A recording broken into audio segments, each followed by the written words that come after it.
Donc ne vous inquiétez pas si vous entendez des petits bruits, ce n'est rien d'autre que mon chien qui m'accompagne régulièrement dans les urbex que vous connaissez maintenant. Je suis actuellement avec une personne, je choisis cette personne, c'est pas au hasard. On va partir en interview avec et vous allez voir, je pense que vous allez être surpris les amis. Allez, c'est parti. Bonjour, ça va? Oui. Bon, déjà très content de vous avoir ici. Alors déjà, premièrement, quel rapport vous avez avec l'invisible? Quel rapport avez-vous? Est-ce que vous avez vécu certaines choses? Est-ce que... Alors, j'ai un rapport depuis... Du plus loin que je me souvienne, j'ai toujours un rapport assez fort. Parce que j'ai vécu des choses assez étranges qui, au départ, étaient inquiétantes pour moi. Et après, avec l'âge, j'ai appris je me suis renseignée, j'ai essayé de comprendre. Et puis, j'ai appris que j'étais pas la seule à avoir ce genre de rapport avec ce qu'on peut appeler des entités, qu'elles soient bonnes ou mauvaises, mais c'est des entités. Voilà. Et donc, du coup, c'est quelque chose qui me plaît, c'est quelque chose que je pratique pas comme toi, bien sûr, mais j'y crois. Sincèrement, j'y crois. Et d'accord. Donc, moi, il y a une question qui me taraude un petit peu depuis quelques temps maintenant. Est-ce que tu as déjà eu peur de ça? Est-ce qu'il y a quelque chose qui a fait que tu as eu peur justement de... J'ai eu peur... de te confronter à ça en fait? J'ai eu peur une fois. J'avais 25-30 ans. À ce moment-là, j'ai eu peur parce que je ne savais pas ce qui m'arrivait. Donc ça m'a beaucoup angoissée parce que j'ai ressenti quelqu'un. J'étais dans une vieille maison qu'on retapait et j'ai ressenti quelque chose, mais qui n'était pas amical. Je sentais un mal-être, un malaise, beaucoup de froid.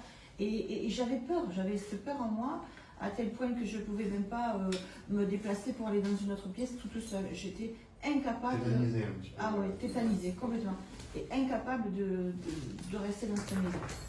Ok. Et du coup, maintenant, vu que tu ne pouvais pas en parler, je pense, à certaines personnes, donc toi, on est un peu perdu dans ces moments-là. Comment tu as comment tu es passé outre? Comment tu as fait? Est-ce que tu t'es dit, ce que j'ai vu, c'est réel, ce que j'ai vécu, c'est réel, mais je ne peux pas en parler, donc j'essaie de trouver quelque chose de rationnel finalement en fait à ça? Ou est-ce que justement je garde cette peur-là de me dire finalement ni faire stop? Alors non, j'en ai pas parlé au départ parce que je savais pas moi-même ce qui m'arrivait, pourquoi je ressentais ça. Mais après, comme je te dis, je me suis renseignée, du coup j'ai été plus à l'écoute, j'ai essayé de savoir s'il y avait d'autres personnes à qui c'était arrivé, d'en parler. Et en osant en parler avec des gens assez près de moi, je me suis rendu compte que j'étais pas du tout la seule à qui ce genre de choses arrivait et qu'il y a beaucoup de gens autour de nous qui ont vécu des choses un peu surnaturelles parce qu'inexplicables pour nous et qui n'en ont pas forcément parlé. Et le fait que moi j'en parle, ça a incité quand même pas mal de personnes à me dire aussi leur vécu et leur ressenti. Et après aussi parce que c'est quelque chose grâce aux médias, notamment à des émissions, à des interviews, à des films, qu'on a appris à connaître aussi le fait qu'il y avait cette vie parallèle, certainement ces entités. On dit que ce sont des personnes qui n'ont pas pu partir, que leur corps est parti, mais leur âme est restée pour une raison X, souvent parce qu'elles sont en souffrance, parce qu'elles ont besoin d'aide. C'est ce qu'on dit. Et petit à petit, c'est quelque chose que j'ai apprivoisé, que j'ai accepté. Et même limite, ça me dérange plus du tout. Voilà. Tu sais que c'est comme ça. Je sais qu'il y a des endroits, je vais ressentir des choses. Il y a des objets qui vont me provoquer des ressentis violents, mais pas forcément mauvais. C'est juste que je ressens comme si j'étais une autre personne, comme si quelqu'un entrait en moi et que j'étais une autre personne. Voilà, c'est souvent ce genre de choses que moi j'ai vécu. Moi, j'aimerais parler d'une chose que tu m'avais racontée il y a quelques années de ça déjà. Tu m'as parlé d'une dame que tu avais vue dans une certaine maison. Ouais.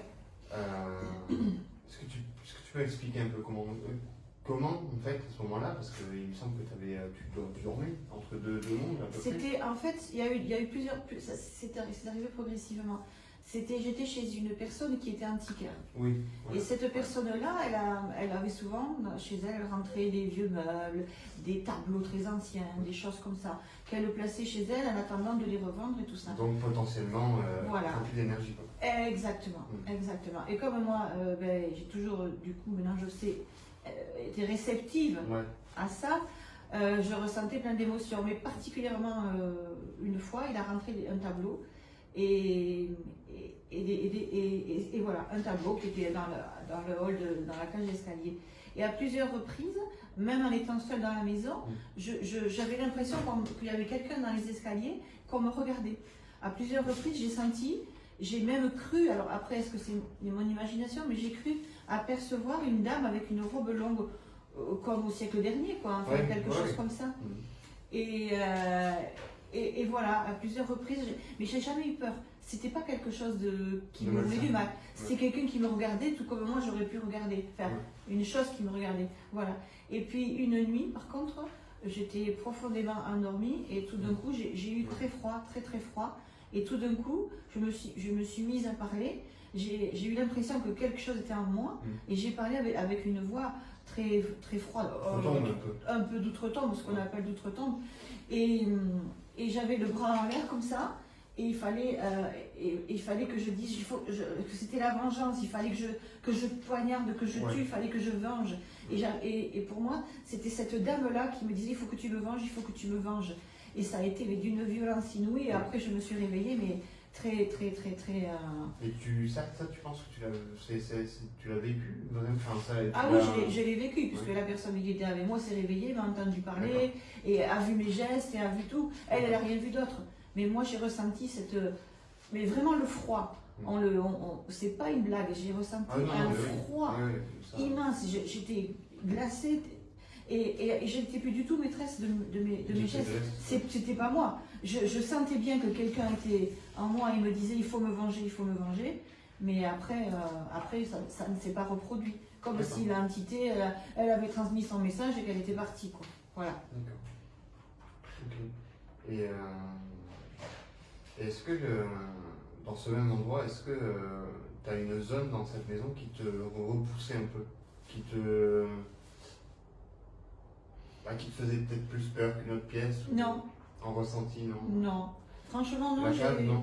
La cave, j'y suis allée, mais en fait, c'est une cave d'une très vieille maison, donc avec tout ce qu'il peut y avoir dans une cave, mais elle n'était pas, c'était pas agressif, c'était, enfin moi en tout cas.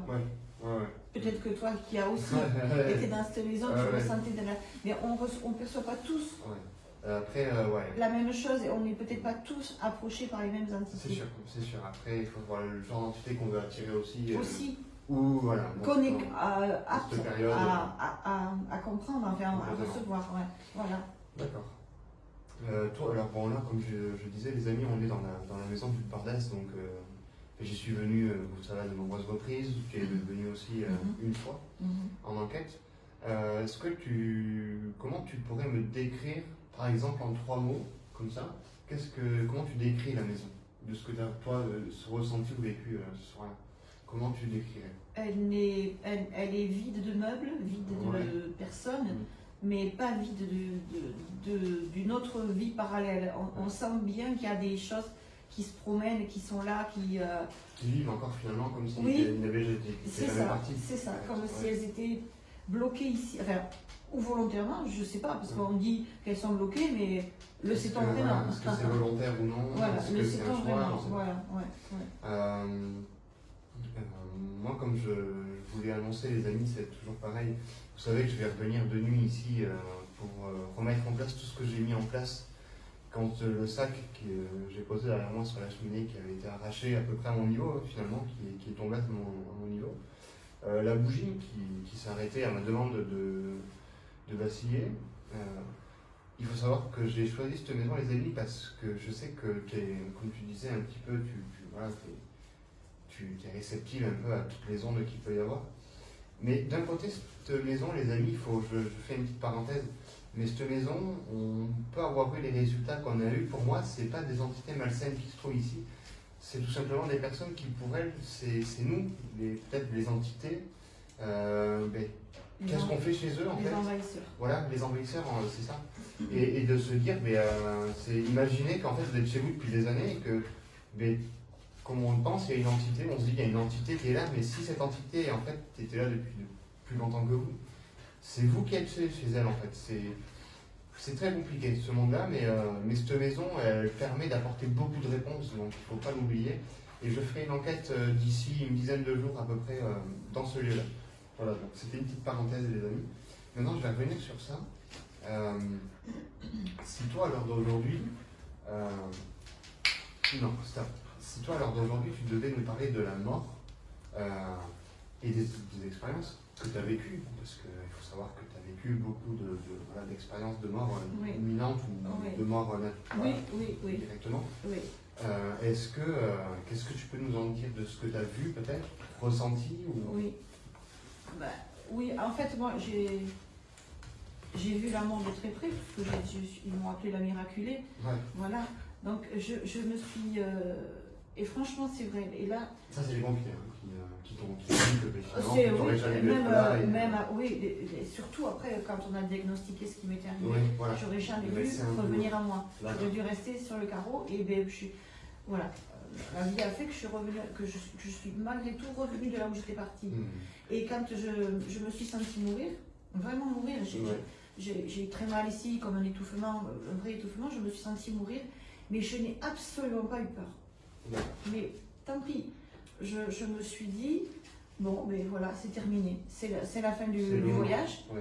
Et j'ai vraiment vu de la lumière, moi. J'ai pas eu peur parce que j'ai vu de la clarté. Tu as vu quelque chose de clair, Et après plus rien, puisque j'ai perdu connaissance. Voilà, mais je me souviens de ça. Et je me souviens que je suis revenue à moi, un petit peu par miracle. Moi, je dis que c'est mon ange gardien qui est très puissant. Si on y croit ou non, les anges gardiens sont présents.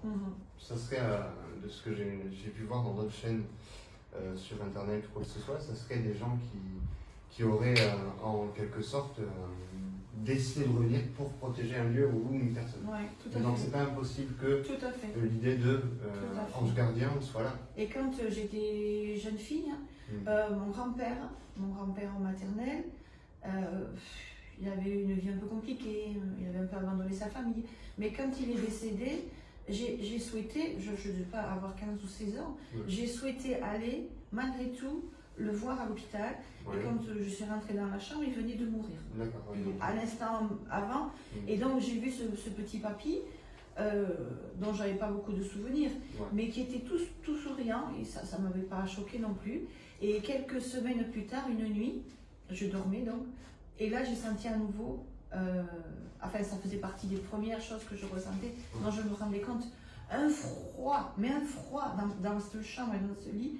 Et tout d'un coup, j'ai ouvert les yeux et devant moi, il y avait mon grand-père, tout souriant, là, un peu dans une auréole, mais aussi souriant que sur son lit de mort, alors qu'il avait beaucoup souffert avant, mais là, il était tout souriant, et qui me dit, ne t'inquiète pas, je serai toujours là pour veiller sur toi. Voilà. Donc moi, dans mon petit esprit, je me suis dit, sur le moment, que j'étais un peu folle. Mais... quand je suis tombée et que je me suis dit c'est la fin, je me suis dit peut-être que c'est vrai, qu'il n'était pas très loin et qu'il m'a permis de rester, de revenir. J'étais pas âgée, j'avais 50 ans, j'allais être grand-mère 2 fois, j'allais pas voir mes petits-enfants, j'allais perdre mes enfants. Et quand j'ai senti que j'allais mourir, je me suis dit, mon Dieu, pourquoi tu m'as pas accordé de voir mes petits-enfants? Et je me suis dit ça, et là j'ai perdu connaissance et je suis tombée. Et après je suis revenue à moi, je ne sais pas combien de temps après, mais du coup on m'a ramenée, on m'a laissé là. Voilà. Et je suis encore là. Après, il est dit que quand on n'a pas fini potentiellement notre ligne de vie sur Terre, on peut frôler, on peut voir la mort, on peut la côtoyer, mais il est dit que quand c'est pas notre heure, c'est pas notre heure. C'est ça. Est-ce que c'est ce que voilà, mais moi je parle de la notion d'est-ce que c'est un ange gardien ou est-ce que vraiment il y a quelque chose d'au-dessus? Comme on peut croire en Dieu ou au diable, pareil, les deux pour moi sont au même niveau, mais pas dans le même monde. De toute façon, si tu crois en Dieu, tu crois au diable. Si, dans la logique, après il y a des gens qui ont peur du diable et qui savent qu'il vit, qu'il existe, mais qui n'acceptent pas, donc qui ferment les yeux et qui ne pensent qu'en Dieu. Mais est-ce que c'est une bonne chose? Moi je dis, est-ce que c'est une bonne chose? De croire qu'en Dieu? De fermer les yeux sur le diable, beaucoup. Ben, en fait, c'est sécurisant. Je pense qu'on le fait parce que le diable tel qu'on nous le représente depuis toujours, depuis le Moyen-Âge, depuis avant, quoi. C'est vraiment le mal, le maléfice total. Ça n'apporte rien. Donc on a peur de lui parce qu'on nous le représente, nous faisant faire les pires des choses, les pires abominations, les pires. Alors que pas forcément. Voilà, pas forcément. C'est peut-être On l'a décrit comme ça. Donc beaucoup d'ouvrages. On l'a décrit comme ça. Mais ça remonte à très loin. C'est-à-dire que pour obliger les gens à croire en Dieu, on leur brandissait la menace du diable, de l'enfer. Oui. Voilà. Oui. Et c'était un peu le levier qui faisait qu'ils se tournaient vers Dieu et qu'ils amenaient. Obligatoirement, tu avais peur de ça. C'était trop fort et trop inconnu pour ne pas te réfugier dans la religion. Ouais. À la rigueur, ça peut se tenir par rapport à l'église, tout ça de l'ancien temps, les amis, là on remonte un peu loin, mais c'est vrai que dans l'idée, la religion, l'église avant était très puissante, donc bon, on peut s'imaginer que beaucoup d'histoires ont été tournées, peut-être de façon pas objective complètement, quoi. Moi maintenant, il y a une question que je voudrais te poser, c'est comment tu te représentes une bonne et une mauvaise entité? Voilà. Si demain, tu es dans un lieu un peu comme aujourd'hui est la maison du Bardès, tu es toute seule et tu tombes nez à nez avec une entité, une bonne ou une mauvaise entité. Comment tu penses qu'elle serait? Alors, déjà, je pense que je ne verrai pas, j'aurais juste des ressentis. Parce que à part cette dame, cette ombre de dame qui m'a semblé voir, est-ce que c'était mon imagination, est-ce que c'était vrai? Bon, voilà. C'est quelque chose que tu ressens, d'accord? Mais comme je te dis, il y a des endroits où j'ai ressenti qu'il y avait quelque chose, mais que c'était pas du tout gênant, pas du tout violent, que limite tu avais envie de taper la causette, de dire t'es là, mais si tu peux parle-moi, si tu m'entends. Enfin, voilà. Et il y en a d'autres, tu es comme ça, tu dis mon Dieu, il y a quelque chose qui va pas, ça va pas, je suis pas bien, tu ressens un mal-être. Moi je ne l'explique que comme ça, je ne sais pas. Alors, tu ne saurais pas comment ça pourrait se matérialiser ou... Je sais pas. Est-ce qu'une entité est capable de bouger les choses? Est-ce qu'une entité est capable de te faire du mal? À part en entrant en toi et en te faisant faire du mal à toi, je ne vois pas comment une entité peut te tuer. Alors, je ne sais pas. Je ne suis pas assez calée là-dedans. Moi non plus. Hein. J'ai fait des enquêtes, j'ai fait beaucoup de choses, surtout dans ce lieu. Maintenant, pour moi, une entité ne peut pas te tuer tant qu'elle ne te possède pas et qu'elle n'est pas à un grade élevé, parce qu'on parle de grade d'entité. C'est ça. En tout cas, de mauvaise entité, on parle de grade. Vous avez le bras droit qui est du diable, qu'on appelle Zozo. Et Zozo, c'est le démon qui, lui, par contre, peut rendre fou. C'est-à-dire qu'en fait, il nous fait croire beaucoup de choses par la vision. Oui. Ce qui fait qu'en fait, on se rend compte que c'est beaucoup de choses.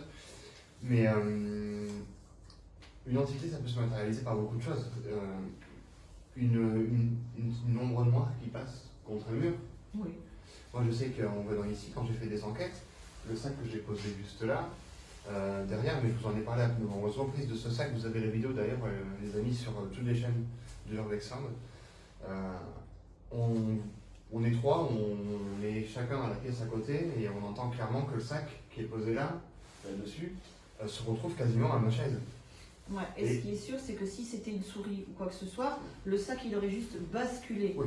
Tandis que là, on a vraiment l'impression que le sac il a été propulsé. C'est ça. Et je dirais même balancé. Et ce qui est intriguant, c'est qu'il est tourné. En plus. C'est-à-dire que les ouvertures que j'ai du sac, les épaules du sac, que j'ai posées face à nous, face à la pièce, se retrouvent tournées vers la cheminée où il est posé. Ouais, donc c'était vraiment un... Donc c'est comme si on l'avait vraiment, on lui avait mis une sorte de claque, entre guillemets, on l'avait fait tourner. Donc pour moi, oui, les entités peuvent nous toucher, parce qu'il y a des personnes qui se font griffer, qui se font... Ça sort pas de nulle part, c'est des gens qui sont en direct live, qui n'a pas de trucage, et qui montrent que ils ont été... Il y a quelque chose qui les a marqués. Des griffes, la plupart du temps, on parle de griffes, on parle de Trinité, on parle de diable, on parle de 3.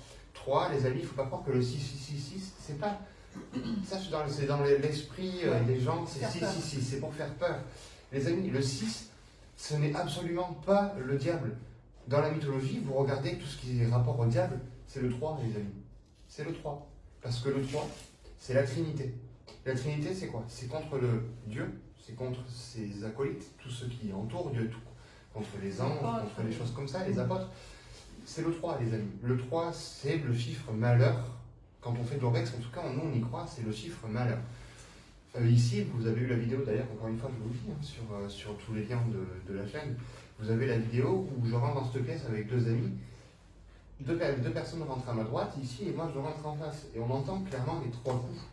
Ici, dans cette pièce, on entend les 3 coups. Aucun d'entre nous n'a réalisé ces coups parce qu'on n'a rien autour de nous pour réaliser ces coups. On n'est pas dans une pièce fermée. On a vraiment des grands murs. Et mes 2 collègues étaient dehors. À partir de là, on ne peut pas tout expliquer, mais les 3 coups, ça n'a rien à voir. C'est encore au-dessus que les 6 coups. Les 6 coups, c'est pour faire peur aux enfants. Voilà, c'est le 6, c'est le diable, c'est le 6. Ça n'a rien à voir. Ça n'a rien à voir, les amis. Honnêtement, ça n'a rien à voir. Maintenant, pour moi, une entité, elle ne peut pas nous blesser tant qu'elle ne nous possède pas. Elle peut toucher les objets autour de nous, interagir avec certains objets. Parce qu'une entité, normalement, je pense que c'est comme ça que tu le ressens toi également, c'est des énergies. Oui. Donc en fait, une énergie qui te glace, alors que tu es dans une pièce chaude et que tu sens une très grande vague de froid, c'est pas anodin. C'est pas une vague de froid qui s'est dit, tiens, je sors du congélateur, j'arrive. Ouais. Non, c'est qu'il y a quelque chose. Mais tu peux être glacé et bien.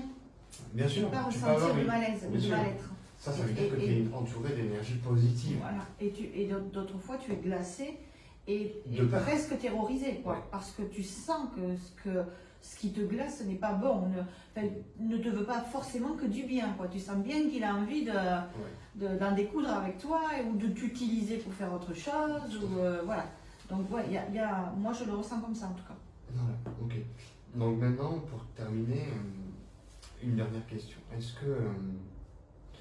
si toi, tu étais à ma place, tu fais un petit peu de chasse aux fantômes, tu vadrouilles un peu dans les lieux abandonnés, où il y a des histoires un peu louches, si tu entendais, après dans tes vidéos, quand tu réécoutes tes vidéos, si tu entendais des voix, si tu entendais des bruits que tu n'entends pas sur place, mais qui sont très audibles dans les caméras, si tu filmes des formes d'orbes blanches, des choses qui passent, est-ce que dans quel état tu te mettrais? Comment tu te le représenterais? Est-ce que tu te dirais, ouais, mais ça peut être une poussière qui passe, oui, c'est peut-être... Oui, tu peux tout imaginer, mais je me dirais surtout, oh zut, mais comment je ne l'ai pas entendu sur le moment, comment je ne l'ai pas vu. Voilà, je regretterais de ne pas avoir pu le vivre en direct, de m'en apercevoir qu'après. Mais c'est peut-être parce qu'on n'a pas lu assez film, on n'est pas assez encore. Parce que toi, ça ne fait pas très longtemps que tu fais de l'urbex. Peut-être que tu vas développer des capacités auditives, des capacités visuelles autres au fur et à mesure qui vont te permettre de voir et d'entendre plus de choses que n'importe quel quidam ne peut pas entendre. Mais déjà parce qu'il n'imagine pas que ça existe, il n'y croit pas ou il n'y croit pas. Voilà. Mais je pense qu'on est en capacité de le voir et de l'entendre que quand on y croit et qu'on y est préparé et qu'on sait que ça peut arriver, qu'on peut le voir. Voilà. C'est pas donné à tout le monde. Non, c'est rien, les amis, ne vous inquiétez pas. Vous venez d'entendre, c'est mon chien qui est dehors, qui fait n'importe quoi. Moi, les amis, vous connaissez Urbex Absolution, qui est déjà venu sur ma chaîne, avec qui j'ai fait des urbex. Vous savez qu'il est très cartésien, que c'est une personne qui est très, très difficile à convaincre. Voilà. Et pourtant, dans cette maison, les amis, j'ai réussi à le convaincre.